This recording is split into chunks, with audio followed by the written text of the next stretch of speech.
La mayoría de los hombres que conoces no piensan, ejecutan. Repiten patrones que les fueron instalados antes de que tuvieran la edad suficiente para cuestionarlos. Caminan por oficinas y salas de juntas creyendo que sus opiniones son suyas, que sus decisiones nacen de su criterio propio, que el rumbo de su vida lo eligieron con libertad. No es así. Y en algún lugar dentro de ti, una parte que nunca ha podido callar del todo, ya lo sabe. ¿Cuántas veces has seguido el consejo de alguien que no tiene los resultados que tú quieres, simplemente porque esa persona habló con suficiente seguridad, porque llevaba el título correcto, porque era la voz más alta en la habitación? No una vez, docenas de veces, y cada una de esas veces cediste algo que no te devolvieron. ¿Cuántas veces en el trabajo aceptaste un marco de referencia que no cuestionaste?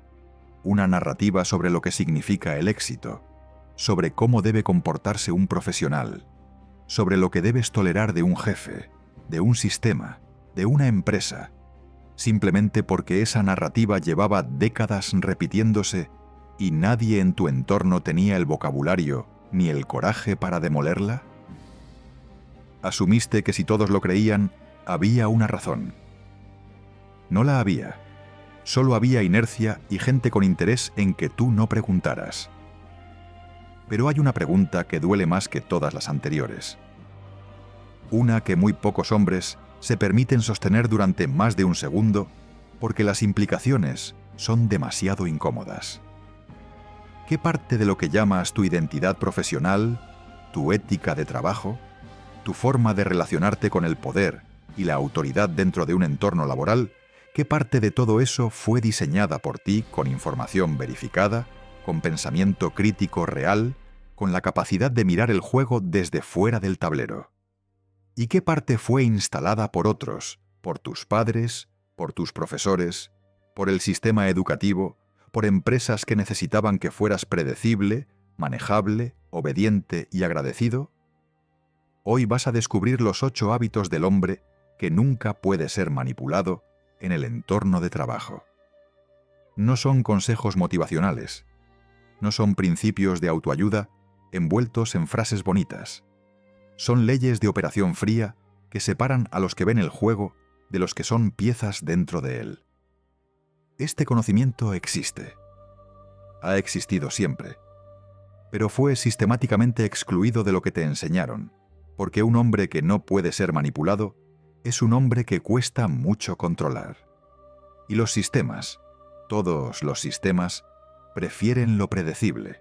Si estás listo para ver lo que otros no quieren que veas, escribe. Yo busco la verdad en los comentarios. Que esas palabras queden escritas, que sean un compromiso contigo mismo antes de continuar. Existe una línea que atraviesa toda la historia del pensamiento humano, una línea que conecta a Maquiavelo escribiendo en su exilio de San Castiano en 1513, a Marco Aurelio dictando sus meditaciones desde las tiendas de campaña en el frente germánico, a Sun Tzu articulando la naturaleza del conflicto 2500 años antes de que cualquier escuela de negocios existiera. Esa línea no es la filosofía académica. No es el conocimiento que se exhibe en una biblioteca. Es el conocimiento del poder real. Cómo opera, cómo se oculta, cómo se ejerce y cómo, sobre todo, cómo evitar convertirte en su instrumento sin saberlo. Este conocimiento no se enseñó en las universidades, porque las universidades no tienen incentivo en producir hombres que sean difíciles de controlar. Se transmitió en cartas privadas, en tratados que fueron quemados, en conversaciones entre hombres que entendían que el poder no es un tema de discurso público, es un territorio que se navega en silencio. Robert Greene pasó años en la oscuridad de archivos históricos extrayendo estas leyes antes de que el mundo mainstream le prestara atención. Carl Jung dedicó décadas a entender los mecanismos inconscientes que hacen que los hombres actúen en contra de sus propios intereses sin darse cuenta de que lo están haciendo. Lo que viene a continuación son 8 hábitos, no 8 sugerencias. 8 hábitos que, cuando los incorporas a tu forma de operar en el mundo del trabajo, te vuelven prácticamente invulnerable a la manipulación que se ejerce a tu alrededor todos los días, a menudo por personas que ni siquiera saben que lo están haciendo, porque ellas mismas son instrumentos de un sistema que aprendieron a defender como si fuera propio. Presta atención. Esto no se repite. Hábito 1. El hombre que no puede ser manipulado audita sin piedad los dogmas que operan en su entorno profesional. En tu entorno de trabajo hay creencias que nadie cuestiona. Creencias que se presentan como hechos, como la forma en que las cosas son, como el precio de entrada a ser tomado en serio. Y tú, sin haberlas evaluado jamás con criterio propio, las adoptaste porque hacerlo parecía ser el camino de menor resistencia. El problema no es que hayas adoptado algunas creencias equivocadas. El problema es que las creencias no auditadas son la puerta de entrada de cualquier forma de manipulación. Nietzsche lo entendió con una claridad que lo convirtió en el filósofo más incómodo de su siglo. En 1882, en La Galla Ciencia, escribió que el mayor peligro no es el error abierto, sino la verdad heredada, la convicción que no fue conquistada, sino recibida. En el contexto de su propia vida, Nietzsche era un hombre que había sido educado para convertirse en teólogo luterano, que había seguido fielmente el camino que su familia, su cultura y su entorno le habían trazado, hasta el momento en que se detuvo y preguntó por primera vez: ¿por qué creo lo que creo? La respuesta lo destruyó y lo liberó simultáneamente. Abandonó la teología, rompió con Wagner, con Schopenhauer, con cada figura intelectual que había aceptado como autoridad, y comenzó el proceso más doloroso y más necesario que un hombre puede emprender: auditar desde cero las verdades que lo habitan. No todo lo que encontró al hacer ese inventario sobrevivió el examen. Casi nada sobrevivió. Y de esa destrucción nació el pensamiento más poderoso y original de su época. Déjame contarte lo que ocurrió en una empresa tecnológica de tamaño mediano en un país de habla hispana hace varios años.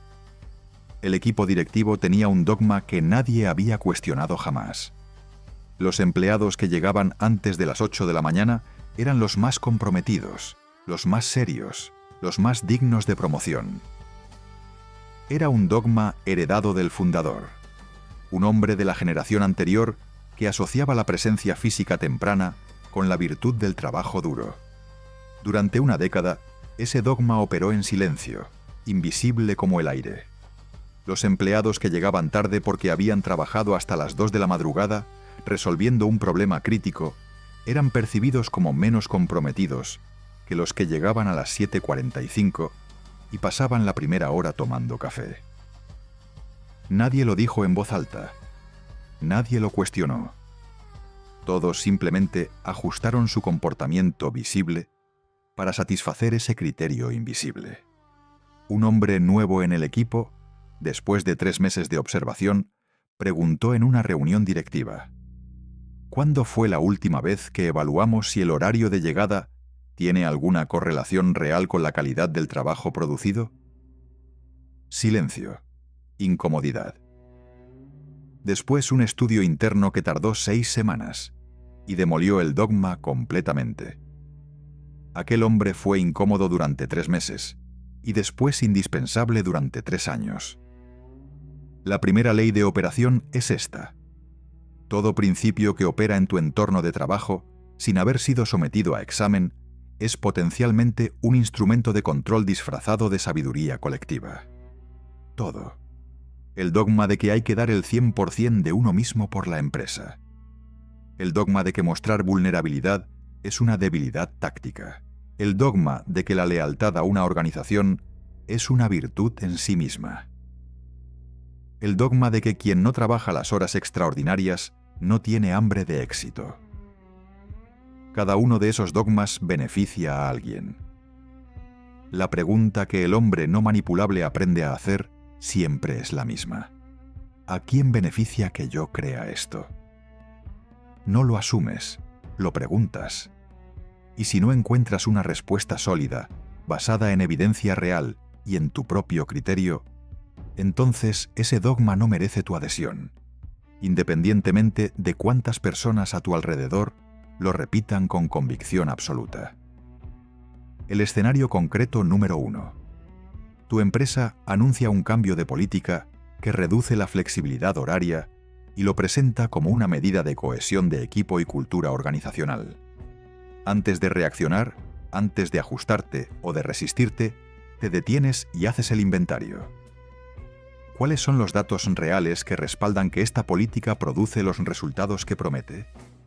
¿Quién dentro de la jerarquía se beneficia de un equipo más controlable en términos de presencia física?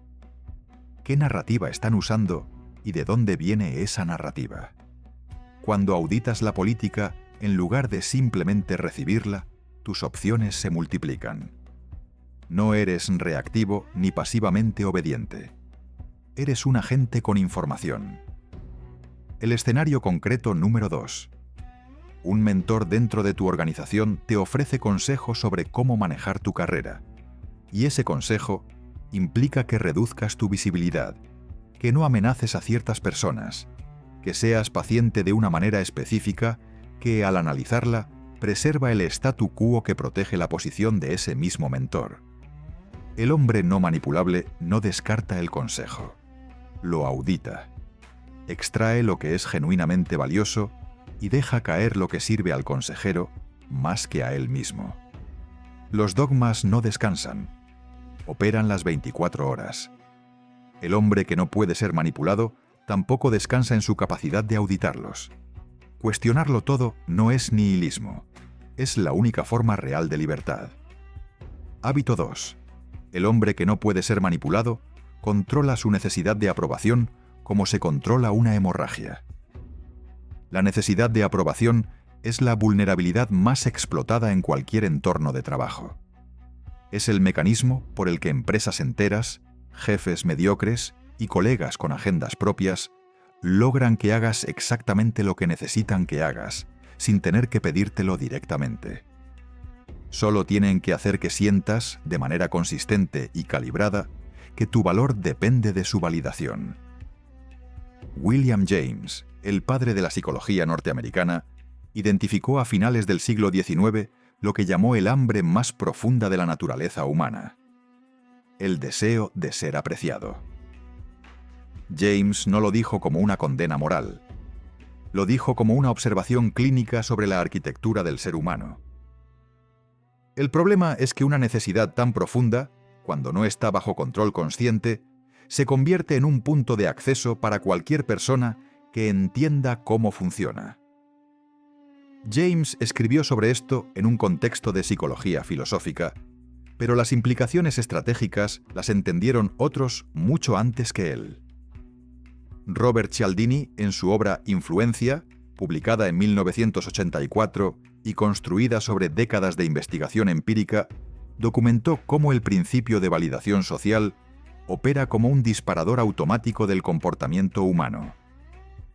El experimento de Asch sobre la conformidad en 1951 demostró con una sencillez demoledora que los seres humanos están dispuestos a afirmar que una línea más corta es más larga que otra, simplemente para no disentir del grupo.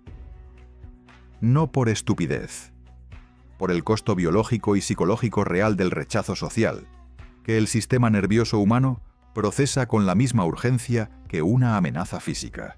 Existe una historia que proviene de las crónicas de los primeros años de la carrera de Napoleón Bonaparte, cuando todavía era un general joven intentando ganarse la confianza de un directorio político desconfiado y frecuentemente hostil. Napoleón era consciente de que necesitaba la aprobación del directorio para operar, pero entendió desde el principio que si la necesitaba de manera visible, si la perseguía de manera activa y transparente, le darían menos de ella y la usarían como herramienta de control. Entonces hizo lo contrario de lo que cualquier hombre hambriento de aprobación habría hecho. Redujo su correspondencia con el directorio al mínimo funcional. Envió informes de victorias de manera escueta y casi burocrática, y cultivó de manera deliberada una imagen de autosuficiencia que hacía que el directorio sintiera que lo necesitaba más de lo que él los necesitaba a ellos. No era indiferencia real.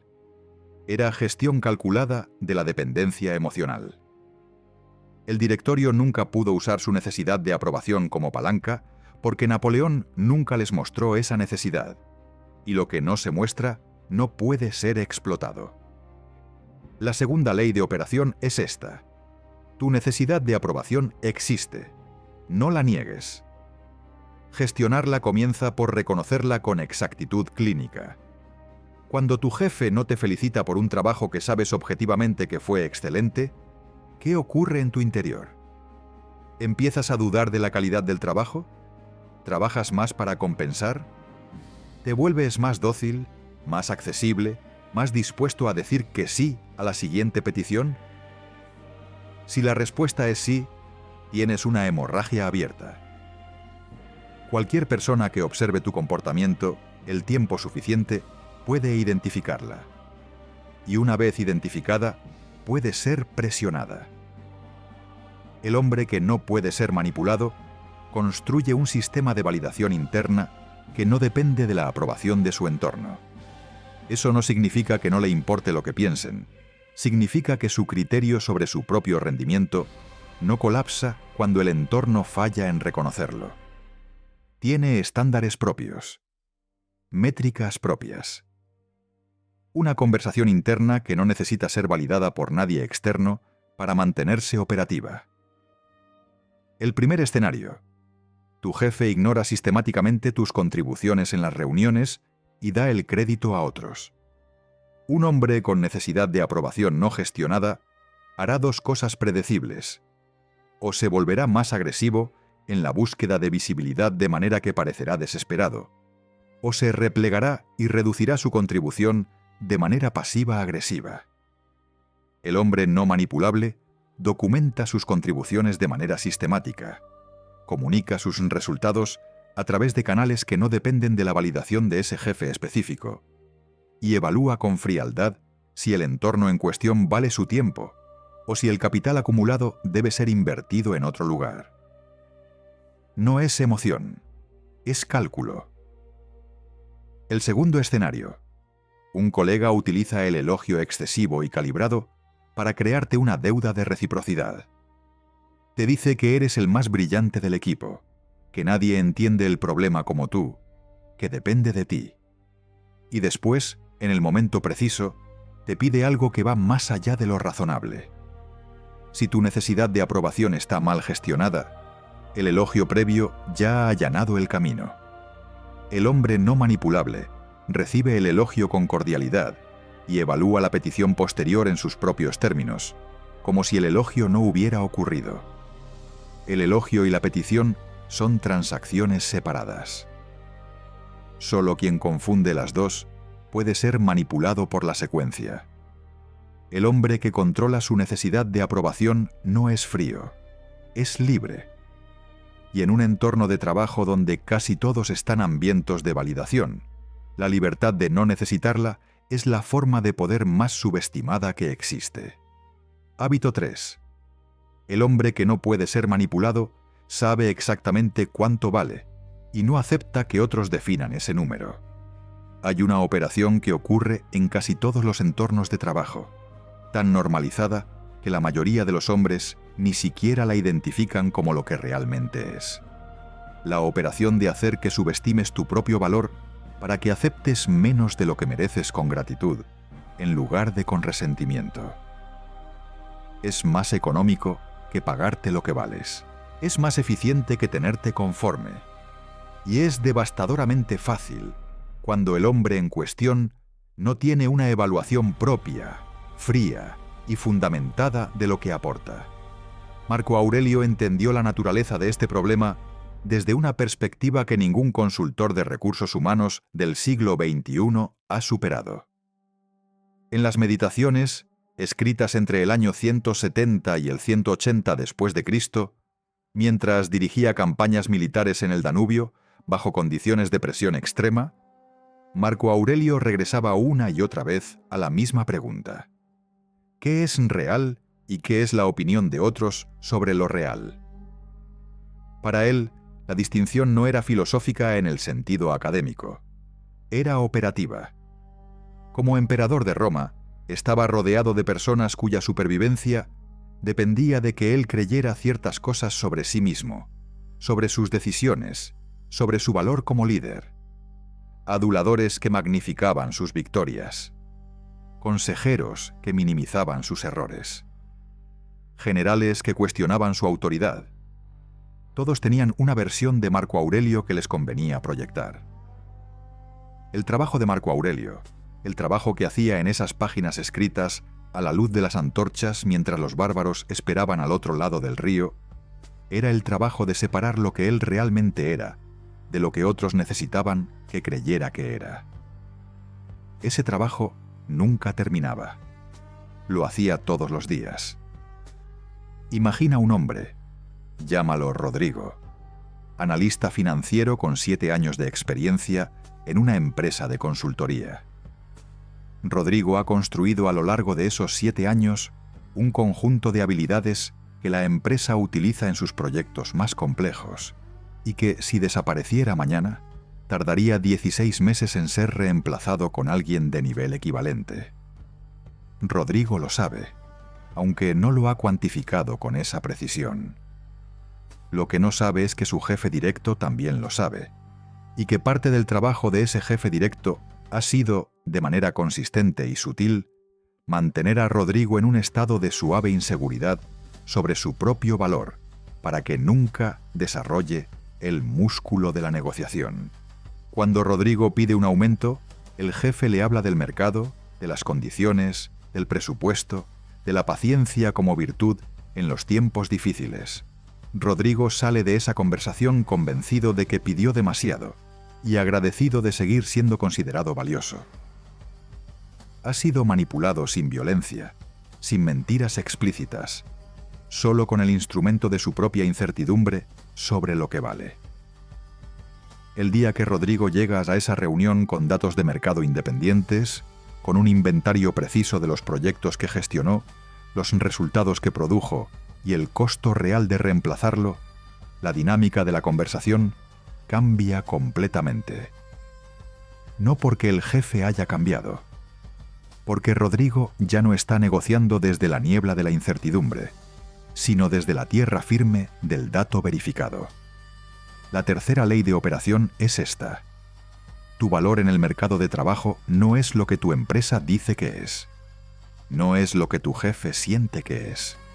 No es lo que el presupuesto del año permite que sea. Es una cifra que existe en el mercado con independencia de cualquiera de esas conversaciones, y tu trabajo es conocerla antes de que otros te la definan.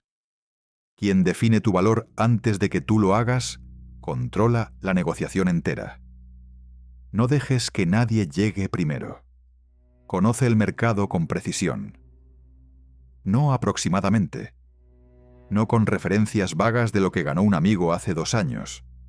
Con datos actuales, con conversaciones reales con recruiters, con ofertas concretas que prueban lo que otros están dispuestos a pagar por lo que tú ofreces.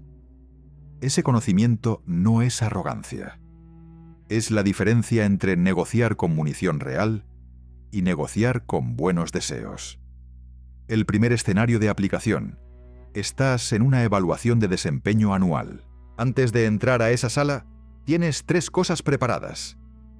Un documento que cuantifica tus contribuciones en términos de impacto medible en el negocio, no en términos de esfuerzo ni de horas trabajadas.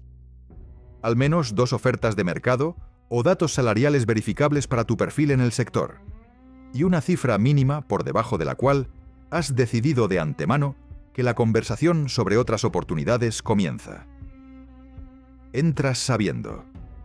Y quien entra sabiendo no puede ser convencido de que sabe menos de lo que sabe. El segundo escenario.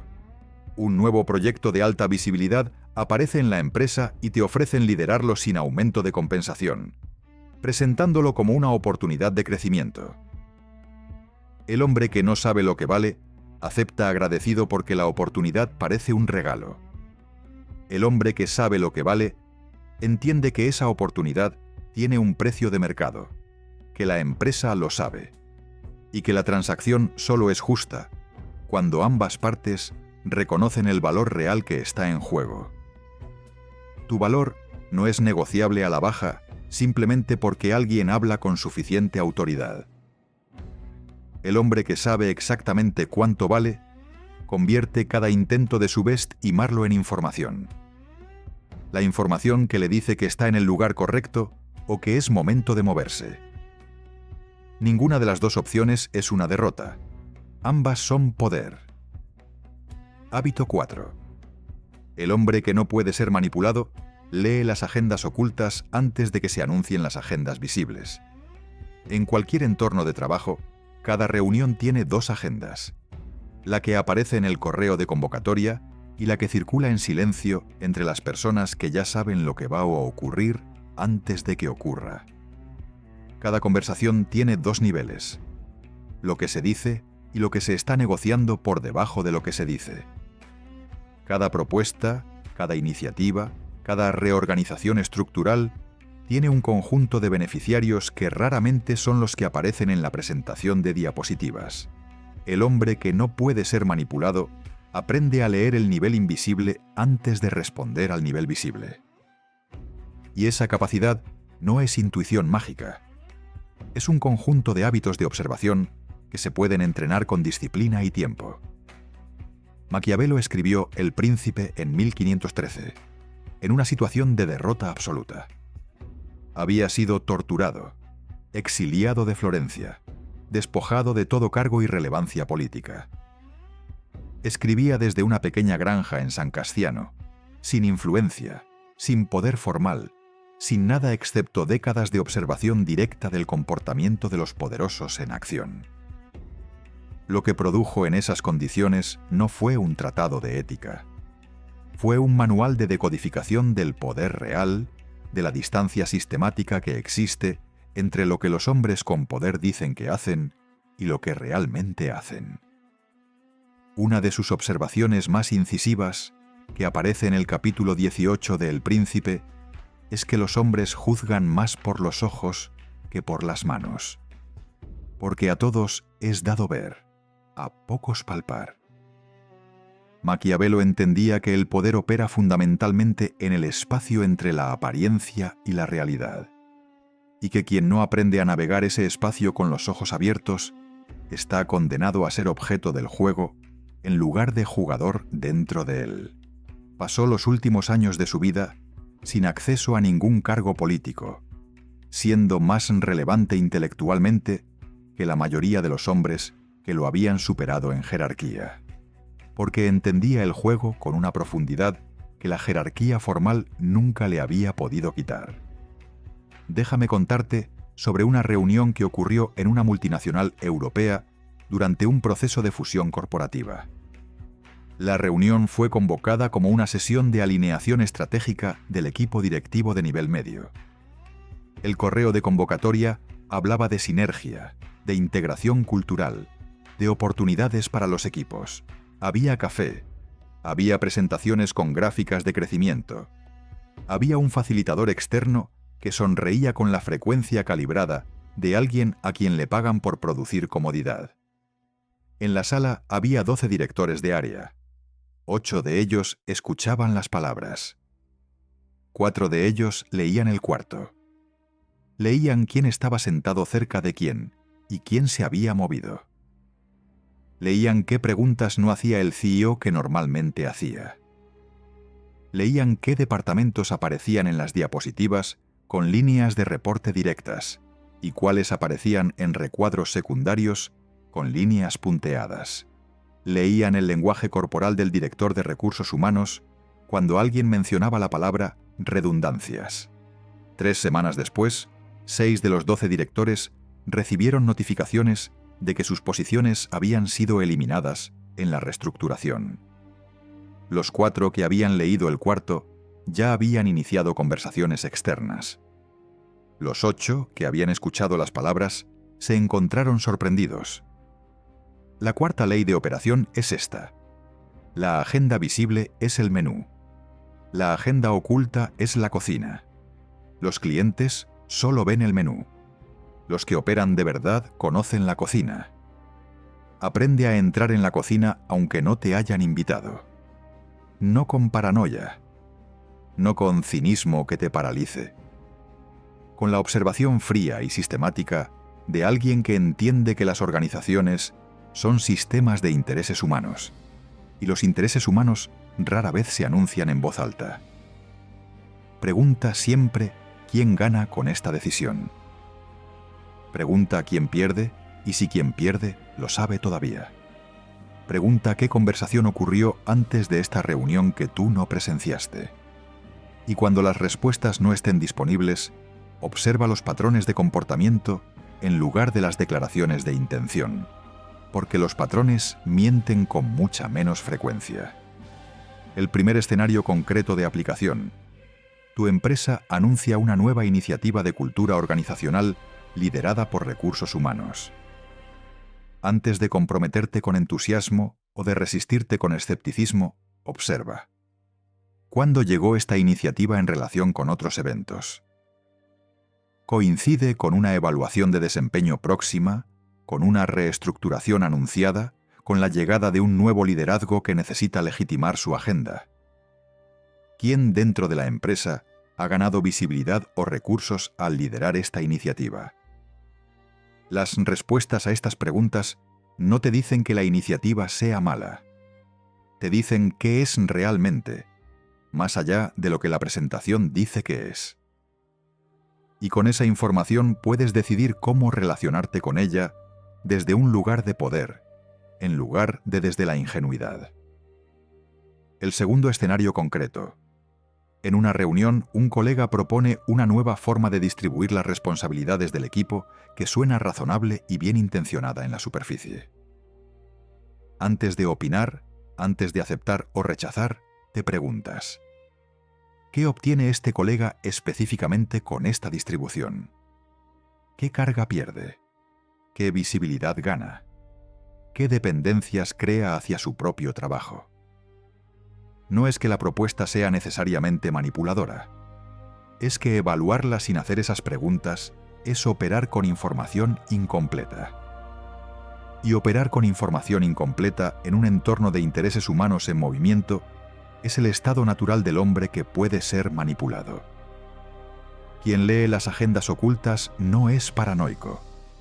Es el hombre más tranquilo en la sala, porque ya sabe lo que los demás están a punto de descubrir. Hábito 5. El hombre que no puede ser manipulado gestiona su información como gestiona su dinero, con contabilidad precisa y sin derroche.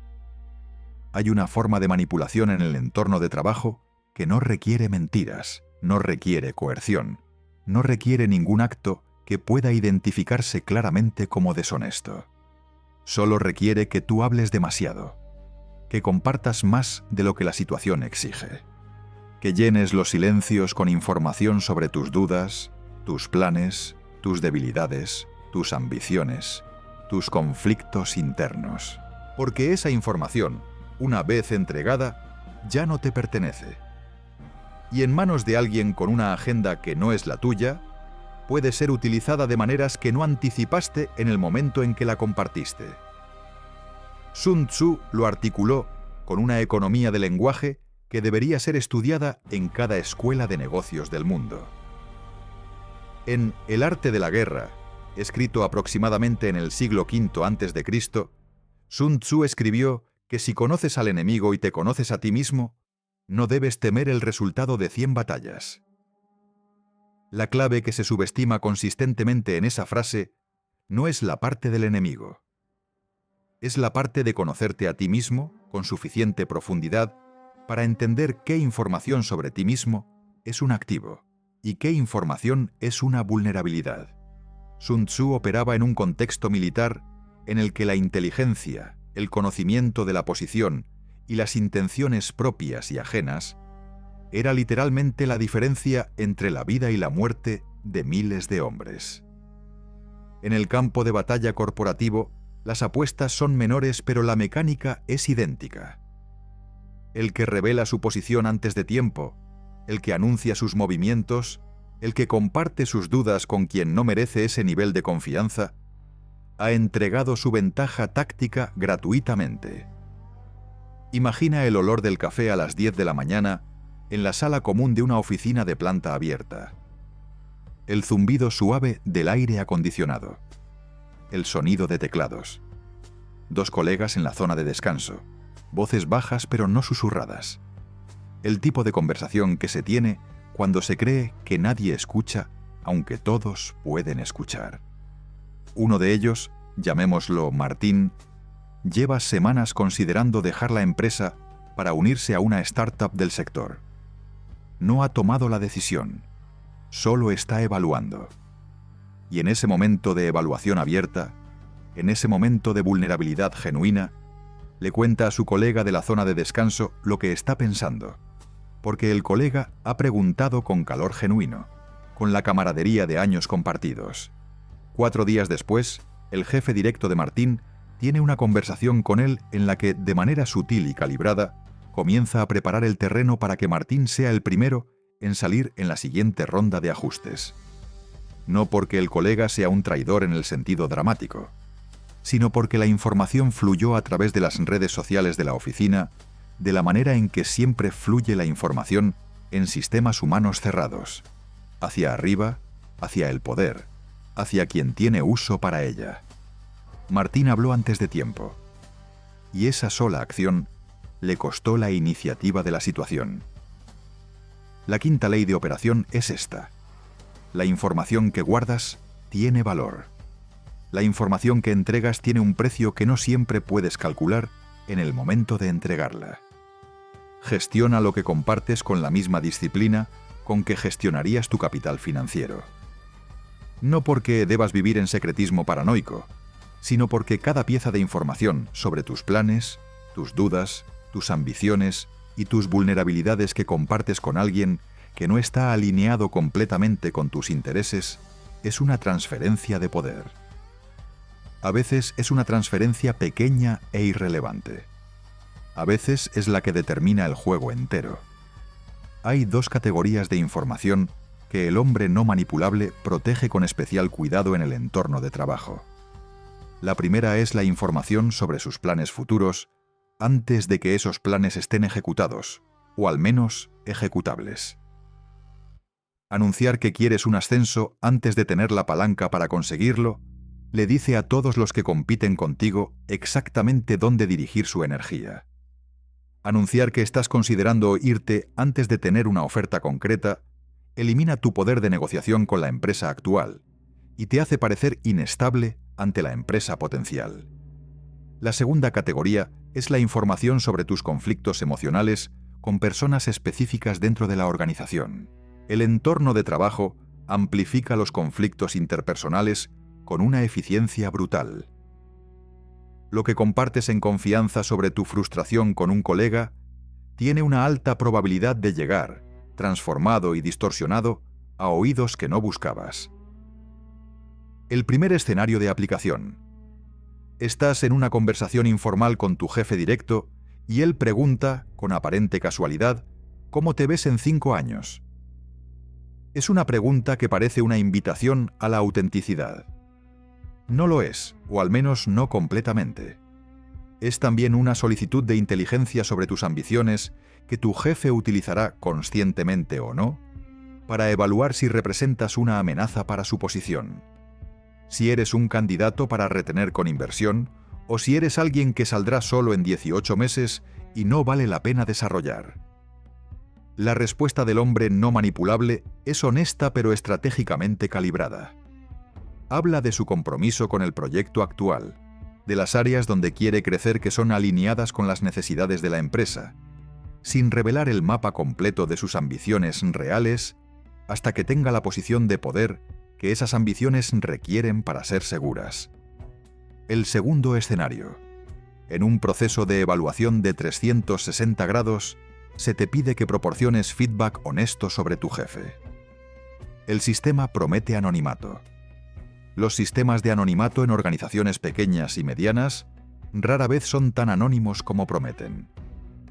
El hombre no manipulable proporciona feedback que es genuinamente útil y constructivo, que puede suscribir con su nombre si fuera necesario, sin incluir la profundidad emocional de su evaluación privada del liderazgo en cuestión, no por cobardía, por economía táctica. Lo que no dices en el momento equivocado te pertenece para siempre. Lo que dices no puede ser no dicho. Esta asimetría es la que el hombre no manipulable mantiene siempre en el centro de su operación. Hábito 6. El hombre que no puede ser manipulado entiende que la urgencia artificial es la herramienta más antigua del control. Hay una presión que conoces bien, aunque quizás nunca le hayas puesto nombre. La presión de decidir ahora. La presión de que si no actúas en este momento, la oportunidad desaparece, el tren sale sin ti, las condiciones cambian, alguien más tomará lo que podría haber sido tuyo. Esa presión no es una descripción de la realidad. Es una herramienta. Una herramienta que existe precisamente porque funciona. Porque cuando el tiempo percibido se comprime, la calidad del pensamiento se degrada. Las preguntas que no se hacen se vuelven más numerosas. Y el hombre que decide en urgencia, raramente decide con toda la información que habría tenido si se hubiera detenido un momento a respirar y a pensar. Viktor Frankl, psiquiatra vienés y superviviente de 4 campos de concentración nazis, incluyendo Auschwitz y Dachau, desarrolló su teoría de la logoterapia a partir de una observación que hizo en las condiciones más extremas que un ser humano puede habitar. Frankl escribió en El hombre, en busca de sentido, publicado en 1946, que entre el estímulo y la respuesta existe un espacio. En ese espacio reside nuestra libertad.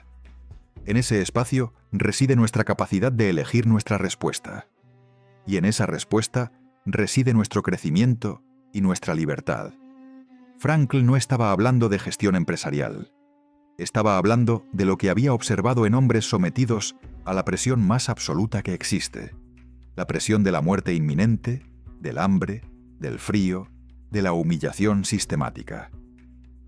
Y lo que había observado es que los hombres que sobrevivían psicológicamente, los que mantenían algo reconocible, como dignidad y agencia en condiciones de terror absoluto, eran los que lograban ensanchar ese espacio entre el estímulo y la respuesta, aunque fuera por una fracción de segundo. Ese ensanchamiento era el acto de libertad más pequeño posible. Y era suficiente. Déjame contarte sobre una negociación de contrato que ocurrió en una tarde de viernes en una ciudad latinoamericana.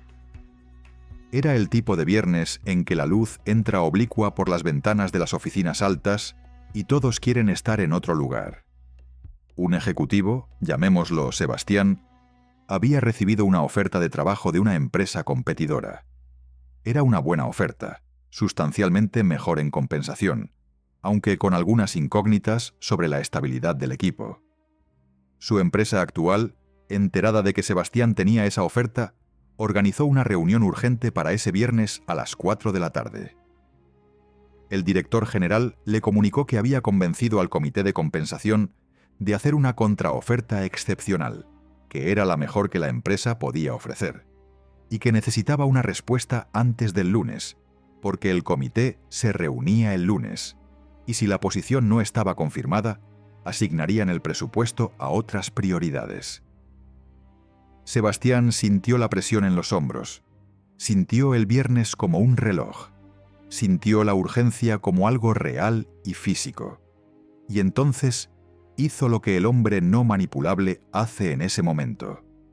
Nombró la presión internamente, la identificó como una herramienta y no como una descripción de la realidad, y respondió con calma que apreciaba profundamente el gesto de la empresa y que daría una respuesta el lunes antes de las 10 de la mañana. El director general intentó insistir. Sebastián mantuvo la postura con cordialidad absoluta y sin ceder un milímetro. El lunes, con 48 horas de pensamiento tranquilo, descubrió 3 detalles en la contraoferta que habría pasado por alto bajo presión. Negoció 2 de los 3 y tomó la decisión correcta para él, no la decisión correcta para el reloj artificial de otra persona. La sexta ley de operación es esta: la urgencia que otros crean para ti casi nunca es real. Casi nunca. Los plazos reales existen, pero son una fracción pequeña de todos los plazos que se presentan como inapelables. Cuando alguien te dice que necesita una respuesta ahora, la primera pregunta que te haces no es cuál es la respuesta. La primera pregunta es ¿para quién es real esta urgencia y por qué? Si la urgencia es real para ti, la urgencia es real. Si la urgencia solo es real para quien la anuncia, entonces es una herramienta de presión, y debes tratarla como tal. El hombre que no puede ser manipulado desarrolla el hábito de insertar deliberadamente una pausa entre la presión y su respuesta. Esa pausa no necesita ser larga. A veces es suficiente con decir: necesito 24 horas para darte una respuesta que sea honesta y completa. A veces es preguntar: ¿qué ocurre exactamente si esta decisión se toma mañana en lugar de hoy? La respuesta a esa pregunta revela si el plazo es real o construido. Si es real, actúa con urgencia. Si es construido, actúa con tu ritmo. El primer escenario de aplicación. En una reunión se te pide que te pronuncies sobre una propuesta importante de manera inmediata porque el equipo necesita avanzar. La presión del grupo en tiempo real es una de las formas más efectivas de degradar la calidad del pensamiento. El hombre no manipulable dice: necesito revisar un detalle antes de comprometerme públicamente. Y hace esa revisión aunque tome 15 minutos adicionales. La incomodidad temporal de pedir tiempo es infinitamente menor que el costo de comprometerse con algo que no evaluaste completamente. El segundo escenario. Un proveedor o socio comercial te presenta una oferta con descuento especial que vence a medianoche o al final de la semana. Este mecanismo existe en todas las industrias y funciona con una consistencia impresionante, precisamente porque activa el miedo a perder, que los psicólogos conductuales llaman aversión a la pérdida, y que es un disparador evolutivo más potente que el deseo de ganar. El hombre no manipulable evalúa la oferta en sus propios méritos sin el ruido del reloj artificial. Si la oferta es buena, lo es con o sin la urgencia. Si la urgencia es el único argumento, la oferta no era tan buena. La urgencia que no es tuya no tiene por qué ser tu urgencia. Tomar el tiempo que necesitas para pensar con claridad no es lentitud. Es el acto más poderoso de resistencia disponible frente a quien quiere que decidas antes de que puedas pensar. Hábito 7. El hombre que no puede ser manipulado construye su identidad profesional sobre sus propios valores verificados, no sobre los valores que el sistema le asignó. El sistema de trabajo moderno, toda empresa, toda organización, toda institución profesional, tiene una cultura. Y esa cultura contiene un conjunto de valores implícitos y explícitos que define cómo debe comportarse un profesional exitoso dentro de ese sistema. El problema no es que esos valores existan. El problema es que muchos hombres los absorben sin filtro, sin comparación con sus propios principios, sin preguntarse si esos valores reflejan quiénes son o si simplemente reflejan lo que el sistema necesita que sean para operar de manera eficiente dentro de él. Un hombre cuya identidad profesional está construida sobre los valores del sistema es un hombre cuyo comportamiento puede ser modificado cambiando el sistema. No tiene anclaje propio. Cuando el sistema cambia, él cambia. Cuando el sistema presiona, él cede. Cuando el sistema define el éxito de una manera que no le corresponde, él persigue ese éxito aunque lo deje vacío. Carl Jung pasó décadas estudiando el proceso al que llamó individuación, el proceso por el cual un ser humano se separa de la masa colectiva de expectativas, roles y personas sociales que ha adoptado y construye una identidad que es genuinamente propia. Jung no romantizaba ese proceso. Lo describía como doloroso, como un enfrentamiento con la sombra, con las partes de uno mismo que la socialización ha suprimido porque no eran convenientes para el grupo. Jung escribió que el mayor acto de coraje que un hombre puede realizar es enfrentarse a sí mismo. Y lo que quería decir con eso, en el contexto de su psicología profunda, es que la mayoría de los hombres pasa la vida siendo quien el entorno necesita que sean, en lugar de descubrir y construir quiénes son realmente cuando todas las expectativas externas dejan de definirlos. En el contexto del trabajo, este proceso de individuación tiene una dimensión muy concreta. Significa distinguir con claridad qué parte de tu ética profesional, de tu forma de relacionarte con el trabajo, de lo que llamas tus valores, fue elegida con criterio propio después de examinación real, y qué parte fue simplemente descargada del entorno como si fuera un software que se instala sin preguntar si lo quieres. Existe una historia que los historiadores del mundo empresarial rara vez cuentan porque no tiene el arco narrativo limpio del éxito fulgurante. Es la historia de un ingeniero que trabajó durante 14 años en una corporación de infraestructura en América del Sur. 14 años construyendo una reputación basada en un conjunto de valores que la empresa articulaba con orgullo en sus materiales de comunicación interna. Integridad técnica, rigor en los procesos, transparencia en los reportes. Este ingeniero, llamémoslo Andrés, había interiorizado esos valores no solo como política corporativa, sino como identidad. Eran suyos. O eso creía. En el año 12 de su carrera en esa empresa, un proyecto de gran envergadura comenzó a mostrar problemas estructurales en la fase de auditoría interna. Problemas que, si se reportaban con la transparencia que la política oficial de la empresa exigía, retrasarían el proyecto 6 meses y generarían consecuencias políticas significativas para el equipo directivo. Andrés fue convocado a una reunión donde, sin que nadie dijera nada explícitamente deshonesto, se le hizo entender que la forma de reportar esos problemas podía ser calibrada de manera que minimizara el impacto político. Era una presión sutil, una presión que operaba exactamente en el territorio de los valores que Andrés había adoptado del sistema. Porque esos valores, cuando el sistema los encontró inconvenientes, el sistema los flexibilizó. Y Andrés, cuya identidad profesional estaba construida sobre esos valores del sistema, en lugar de sobre principios propios, que él hubiera verificado y elegido independientemente, no tenía el anclaje para resistir. Cedió. Y en el proceso de ceder, algo en su identidad profesional se fracturó de una manera que tardó años en reconocer y en reparar. La séptima ley de operación es esta: los valores que el sistema te da, el sistema te los puede quitar. Los valores que tú eliges después de examinarlos con tu propio criterio, después de probarlos contra la realidad, después de decidir que los sostendrías, aunque el sistema los rechace. Esos no pueden ser removidos porque no dependen del sistema para existir. No adoptes los valores de una empresa como si fueran tuyos. Examínalos. Compáralos con los principios que elegirías si no hubiera ningún sistema observándote. Mantén los que sobreviven ese examen, y cuando un sistema te pida que los comprometas, tienes una posición desde la cual resistir que no tiene precio. El primer escenario de aplicación.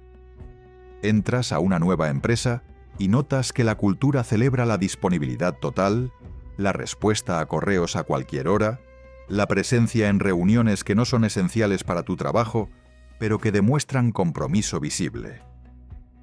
Antes de adoptar esa cultura, como si fuera la definición correcta del profesionalismo, te preguntas: ¿coincide esto con mis principios sobre la relación entre trabajo y vida? ¿Produce esta cultura los resultados que me importan a mí, no los que le importan a la organización? ¿Soy capaz de sostener este estándar sin comprometer lo que sé que necesito para operar a mi mejor nivel a largo plazo? Si las respuestas no son sólidas, no adoptas el estándar, negocias el tuyo. El segundo escenario de aplicación: te ofrecen una posición de liderazgo que requiere que gestiones personas de una manera que contradice lo que crees sobre el liderazgo justo. La posición tiene el título que querías. Tiene la compensación. Tiene la visibilidad. El hombre cuya identidad profesional es genuinamente suya, evalúa si puede ejercer ese liderazgo de manera que sea consistente con sus principios. Y si la respuesta es no, tiene la claridad para rechazar lo que otros verían como un éxito. Porque entiende que un éxito que lo requiere, ser alguien que no es un éxito. Es una trampa con mejor presentación. Un hombre que conoce sus propios valores y puede defenderlos bajo presión es fundamentalmente inmanejable. No porque sea rígido, sino porque tiene un centro de gravedad que no se desplaza cuando el entorno empuja. Hábito 8. El hombre que no puede ser manipulado mantiene siempre una salida viable y nunca negocia desde la desesperación. Esta es la ley más estratégica de todas las que hemos discutido. La más fría. La más maquiavélica en el sentido más limpio del término. Y también la más liberadora, porque cuando la entiendes e internalizas completamente, descubres que la mayoría de la angustia que sientes en tu vida profesional no viene de los problemas reales que enfrentas.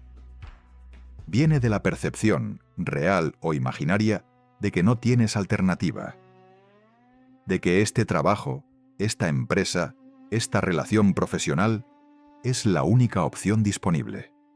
Y cuando crees que no tienes alternativa, negociar desde ese lugar es como jugar al póker mostrando tus cartas. Todo el mundo en la mesa sabe que tienes que apostar. Julio César entendió esta ley en uno de los momentos más dramáticos de la historia militar antigua. En el año 52 a.C., durante la batalla de Alesia, César se encontró en una situación que en cualquier análisis superficial parecía desesperada.